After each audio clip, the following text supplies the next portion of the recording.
ఈరోజు ఛత్తీస్గఢ్లోని నారాయణపూర్ జిల్లాలో జరిగినటువంటి ఎన్కౌంటర్లో సుమారుగా 27 మందిని మావోయిస్టులను కూడా ఎన్కౌంటర్ చేశారు కేంద్ర భద్రతా బలగాలు.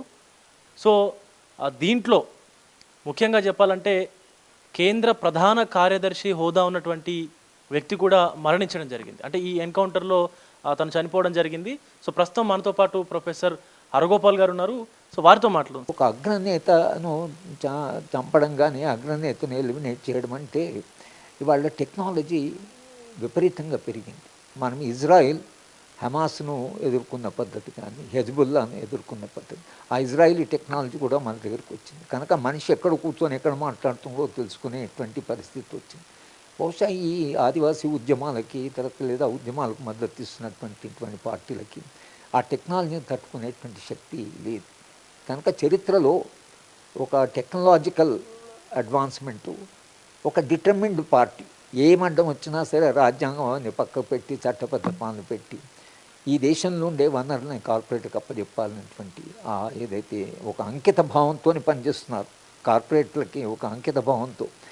కనుక మీరు కేంద్ర ప్రభుత్వం యొక్క వైఖరి చూసినా, వాళ్ళు మాట్లాడే పద్ధతి చూసినా, ఈ తొందర ఏదైతుందో ఇది అయితే మాలాంటి వాళ్ళకి ఏమిటంటే చరిత్ర కాస్త చదువుకున్న వాళ్ళకి రాజ్యము ఇట్లా ఏ ప్రమాణాలు పాటించకుండా రాజ్యాంగం యొక్క ప్రమాణాలు పాటించకుండా రాజ్యాంగాన్ని పక్కకు పెట్టి చట్టబద్ధ పాలన పక్కకు పెట్టి రాజ్యము ఇలా ముందుకు పోవడం ఏదైతుందో ఇది పార్టీ నిజంగానే మావోయిస్ట్ పార్టీ మొత్తంగా అసలు పోవచ్చు, ఎందుకంటే అగ్ర నాయకుడే తీసారా పోవచ్చు.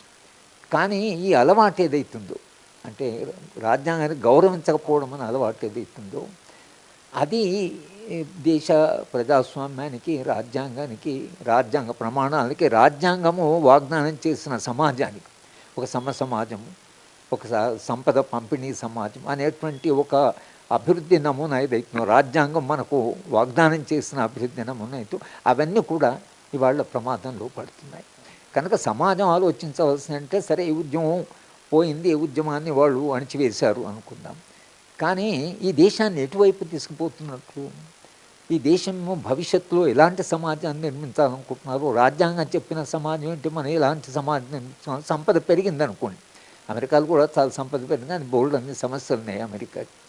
మీరు ఏ దేశాలు సుఖంగా ఉన్నాయి, కాస్త శాంతిగా ఉన్నాయంటే అవి స్కాండినేవియన్ దేశాలు ఉన్నాయి. వాళ్ళు సంపద చేస్తున్నారు, సంపదను పంచుతున్నారు, ప్రజలకు ఒక గౌరవప్రదమైన జీవితాన్ని ఇచ్చారు. ఈ మొత్తము ప్రాసెస్ నుంచి ఒక గౌరవప్రదమైన జీవితము ఈ దేశంలో ఉండే అట్టడుగును ఉండేటువంటి ప్రజలకి, ఆదివాసులు ముఖ్యంగా ఆదివాసులకు మనం ఇచ్చిన హక్కులేంటి, మనం ఇచ్చిన వాగ్దానాలు ఏంటి, షెడ్యూల్ 5 ఏమైంది, పీసా ఏమైంది, 1/70 అయింది, ఫారెస్ట్ రైట్స్ యాక్ట్, ఇన్ని వాగ్దానాలు చేశాం కదా ఆదివాసులకి.